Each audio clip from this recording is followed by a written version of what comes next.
Welcome to the Deep Dive, your shortcut to getting really up to speed on the latest groundbreaking research. Today, we're diving into a paper that, well, it doesn't just critique large language models. It talks about a fundamental mathematical wall that really challenges the whole foundation of how LLMs are being developed right now. The paper's called The Wall Confronting Large Language Models by P.V. Coveney and S. Suchi. Yeah, it's a pretty significant piece. And at its core, what it's arguing is that the scaling laws, the rules that govern how LLMs improve with more data or compute, they fundamentally limit how much better these models can get at reducing the uncertainty of their predictions. So think about trying to build like a truly reliable AI for science, maybe drug discovery or climate modeling. This paper basically says current LLMs, as they are, just can't reach that level of precision and trust, not with the current approach anyway. It's a really stark warning. And the authors, they highlight a few key things. First, what they call dismal scaling. Dismal scaling, okay. Yeah. LLMs show these incredibly low scaling exponents.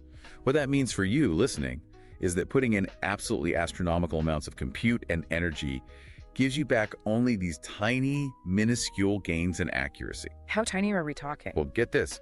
A 10-fold improvement in accuracy, just making it 10 times better, could require anywhere from 10 billion to 100 quintillion times more resources. Wow. Okay, that's mind-boggling. It really is. Just an incredible scale of inefficiency. And it doesn't stop there, right? The paper digs deeper into fundamental flaws in how LLMs actually learn. Exactly. The very thing that lets them work, turning simple sort of Gaussian inputs into these complex non-Gaussian outputs, which we tend to think of as learning. That same mechanism also opens the door to inherent problems, things like error pileup or even what they call information catastrophes. And that's made worse by something else they mention, the deluge of spurious correlations. Right. And this is critical and honestly astonishingly little known. It comes from work by Calude and Longo. These spurious correlations, they're not just small errors. They're totally irrelevant patterns that in large data sets exponentially outnumber the true meaningful correlations. Exponentially? Exponentially. And it doesn't matter what the data is about. It's just a property of large data sets themselves. It fundamentally challenges how we even extract information. Okay, so if we keep going down this road, the authors warn about degenerative AI, DAI. Yeah, that's the term they use.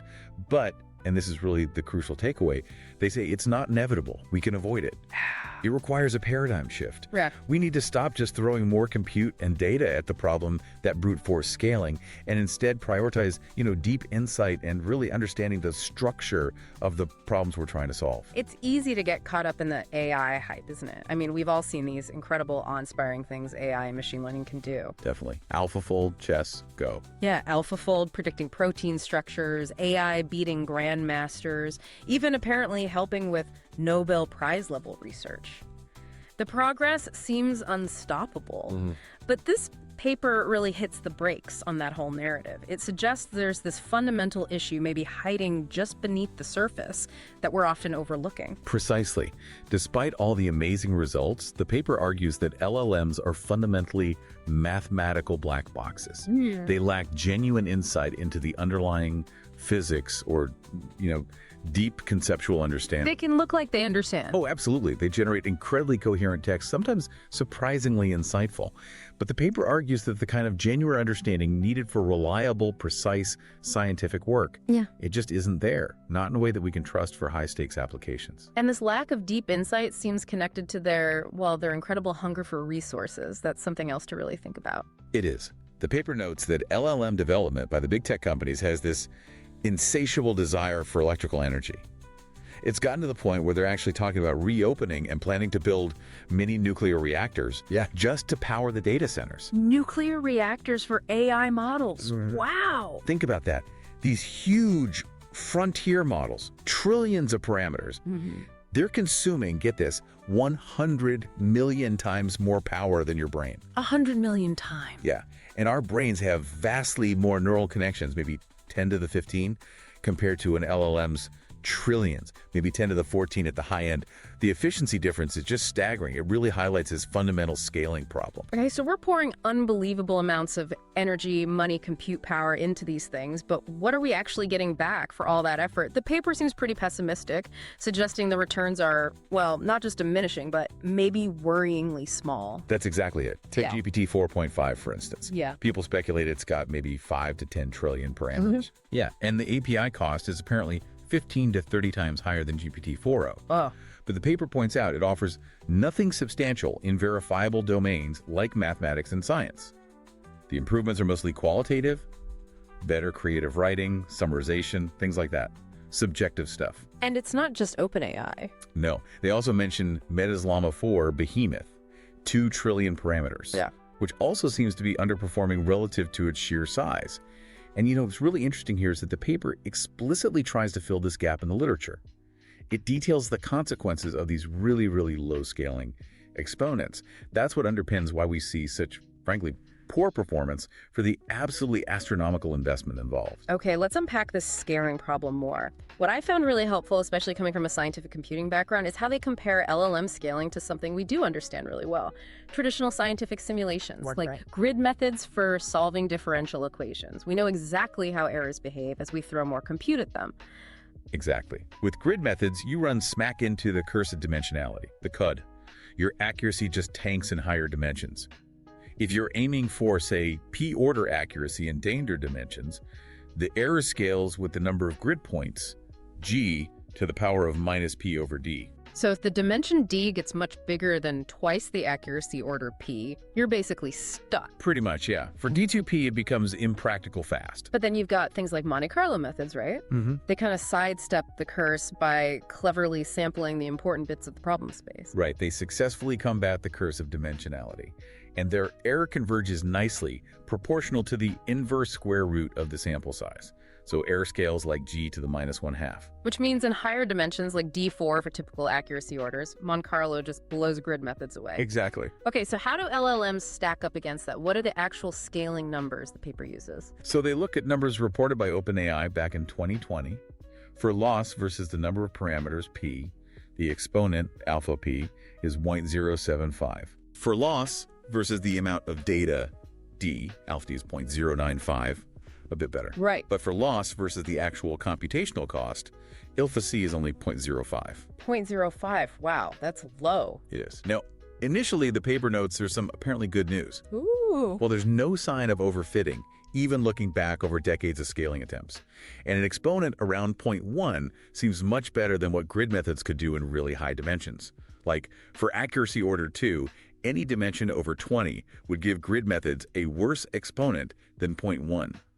So on the surface, it looks like LLMs handle high dimensions better. But there's a catch. A massive catch. This is the overwhelmingly bad news. In absolute terms, an exponent of 0.1 or even worse, 0.05 is just far, far too small for practical use cases that need high accuracy. What does that mean in practice? It means to reduce your error by just a factor of 10, just one order of magnitude improvement. Yeah. You need 10 to the power of 1 divided by 0.1. Yeah. Which is 10 to the power of 10. 10 billion times more compute resources. 10 billion times for a 10x improvement.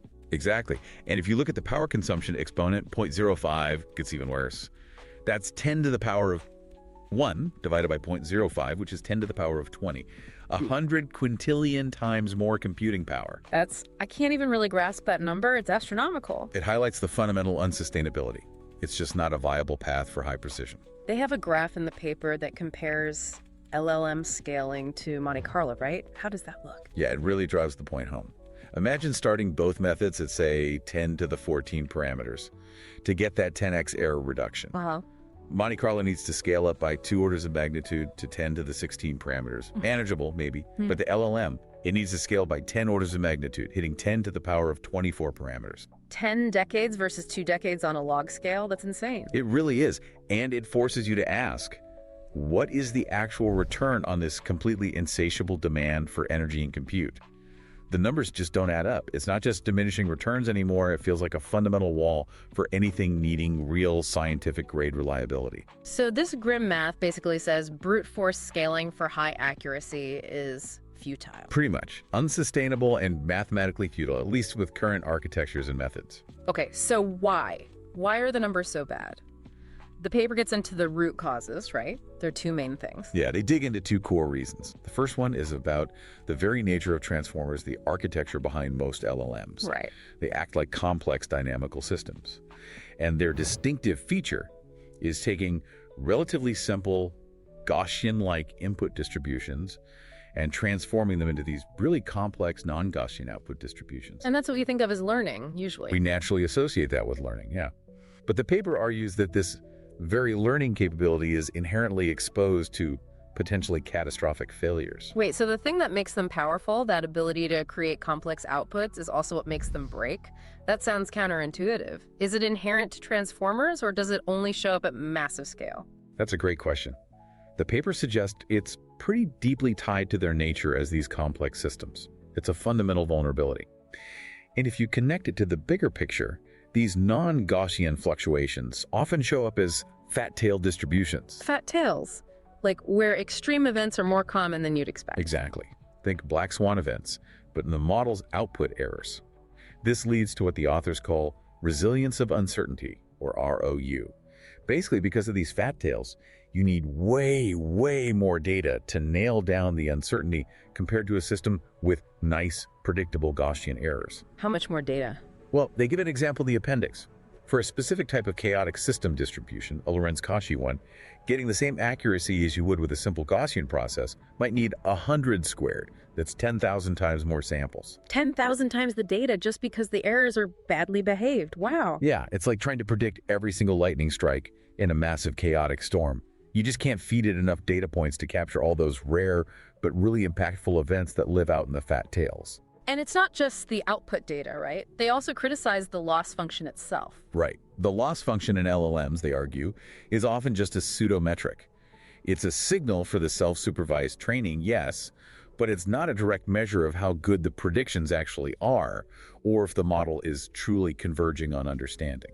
So making the loss super low isn't always good. It can actually be bad. It can lead to overfitting, or this thing called mode collapse, where the model just keeps outputting the same kind of stuff, which helps explain why LLMs seem to lack real novelty sometimes. Like that example they give. Anthropic, Google, OpenAI models, all picking 27 when asked for a random number between 1 and 50. Exactly. So much for randomness. Guess you can't use them for your lottery numbers. Probably not. And all this contributes to what they call Potemkin's, or holographic accuracy. Holographic accuracy. Yeah, like a hologram. Looks real from a distance, but there's nothing there when you try to touch it. LLMs can generate responses that look super intelligent, giving this illusion of understanding. But it's brittle. Very. Poke it with something slightly new or unexpected, and that superficial appearance just collapses. It reveals this deeper lack of real insight. They say it reflects a deeper internal incoherence in concept representations. The answers just don't line up with how a human actually thinks about the concept. Okay, so that's the non-Gaussian behavior, the weird error distributions. What's the second big root cause? The second one is this Collude-Longo Diluge of spurious correlations. Right, the one you said was surprisingly little known. Yeah, and it's huge. Calude and Longo basically showed that spurious correlations patterns that look real but are just random chance are purely a consequence of the size of the data set, not what's in it. Just size alone. Just size. And the numbers are mind-bending. For a simple 1024-bit string, the ratio of true correlations to spurious ones is about 2 to the power of minus 130. That's roughly 10 to the minus 39. 10 to the minus 39. So the spurious ones just completely dwarf the true ones. Overwhelmingly. They overwhelmingly predominate over true correlations as the size of these data sets increases. And crucially, they cannot be eradicated by mere brute force. You can't just drown them out with more data. So it's not just finding a needle in a haystack. It's like the haystack is almost entirely made of fake needles. Does the paper offer any hope for sifting through that? Or are we just drowning? It paints it as a massive, massive challenge. This deluge directly feeds back into why those scaling exponents are so low. It gets exponentially harder to pull out the real information as the dataset grows, because the noise grows even faster. Like adding more hay adds exponentially more fake needles. Exactly. It strongly suggests we need a qualitative shift in how we build these models, not just making them bigger. Brute force isn't enough. Okay, so let's talk about this wall. The paper defines it pretty formally, right? Not just diminishing returns, but... Right. Formally, a wall is when adding more resources actually makes the accuracy worse. a negative return on investment. So use an analogy. Yeah, like calculating numerical derivatives. If you make the step size too small, you hit a round-off wall because the computer's floating point precision limits become the biggest source of error, and the error actually goes up. So are LLMs hitting this wall now? Well, their scaling exponents are still positive, technically, so we're wall-free for now, as the paper puts it. But the argument is that the exponents are already simply too small to be sustainable. The debate isn't really if they'll hit a wall, but that the current path is already unsustainable if the goal is high accuracy, truly reliable AI. The numbers just point that way. And this accuracy and reliability issue is obviously critical if we want to use these things in the real world. Absolutely. LLM accuracy is shown to be highly dependent on the homogeneity of the training data set. It degrades, often substantially, when it sees unseen data. So validation isn't really testing learning. Often, it's more of a memorization process than a genuine learning one, according to the paper. And the companies building them know this. Well, yeah, leading AI companies openly state their tools make many mistakes and hallucinate, which is fine for some things, but it's far too many for the standards of accuracy required for most scientific fields, and also many professional areas like law or education. Even the big success stories like AlphaFold. Even AlphaFold. It's remarkable, no doubt. But its success is strongest for protein structures that are similar, have high sequence homology, to what it was trained on. It has substantial failure rates when faced with truly novel structures from different sources. It helps, but it does not in general replace experimental structure determination. It shows even the best examples have these crucial limitations. Okay, so given these limits, the industry is already looking ahead, right? Towards things like large reasoning models, LRMs, or this agentic AI idea. Agentic AI, where you have multiple AI systems working together, maybe using techniques like chain of thought to break down problems. But hang on, if this agentic AI is built using the same underlying LLM components, the ones with these fundamental scaling problems, is that really a sustainable path? Or is it just kicking the can down the road, building a more complicated system that still hits the same wall? That is the absolutely crucial question. And the paper. It suggests it's highly unlikely that just layering these systems will lead to sustainable, scalable strategies if they rely on the same flawed foundation. So what's the alternative? They propose something, provocative. They say basically, let LLMs do what generative models are meant to do, hallucinate. Let them hallucinate. Yeah, channel that generative looseness, that ability to come up with unexpected stuff into exploratory value. Let them brainstorm, essentially. Yeah.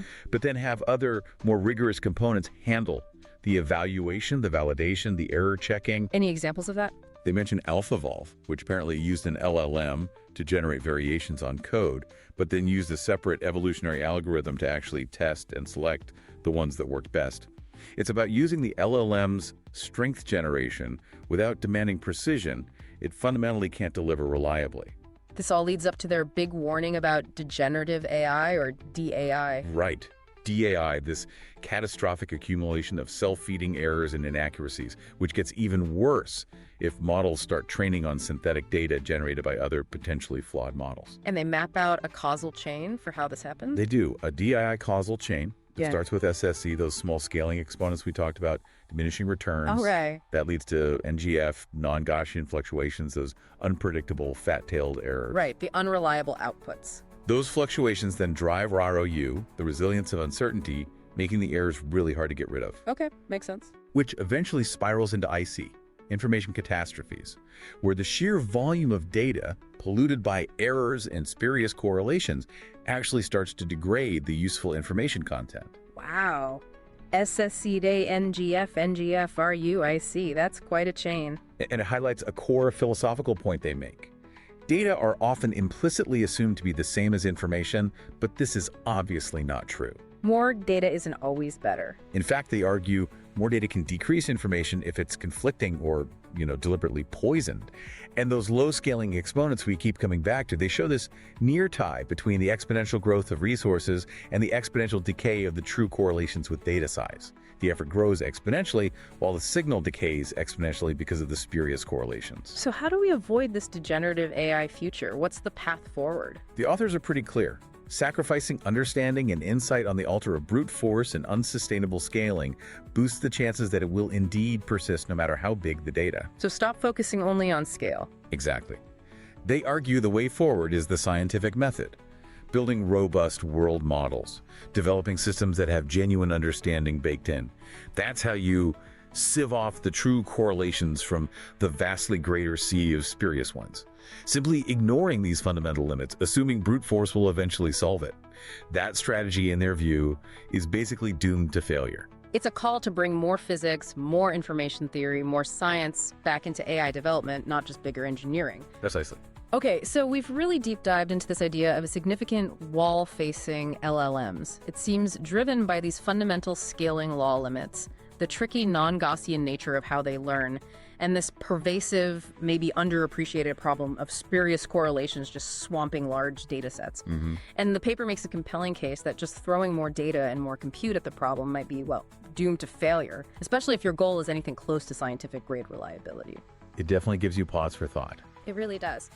So for you listening, especially those of you who are technical people, AI researchers, ML engineers deeply involved in this field, as you're innovating and building the next thing, if sheer scale is hitting these fundamental limits, what does that mean for the design of the next generation of AI? How do we actually build insight and understanding directly into our models instead of just hoping it emerges from these ever larger black boxes?